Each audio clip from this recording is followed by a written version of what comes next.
Всем привет! Сегодня приправа Клуб готовит китайский суп с яйцом. И первое, что нам нужно сделать, это сварить куриный бульон. Теперь берем глубокую емкость, вбиваем одно яйцо, добавляем четвертую часть чайной ложки соли и аккуратно взбиваем вилочкой. Теперь в отдельную емкость выкладываем крахмал и добавляем 4 столовые ложки воды.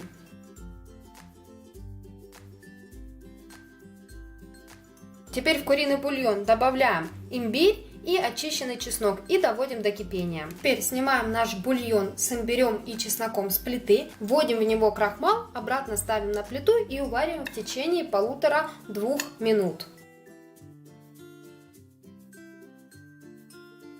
И теперь вводим яйцо, вводим его тонкой струйкой и размешиваем в виде восьмерки. Сильно не болтайте суп, чтобы он у вас не получился мутным.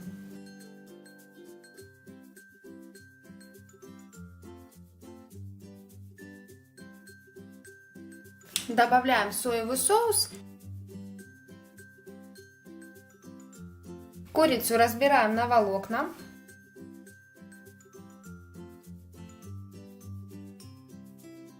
Теперь наливаем суп, выкладываем курицу и украшаем зеленью. Остается пожелать приятного аппетита!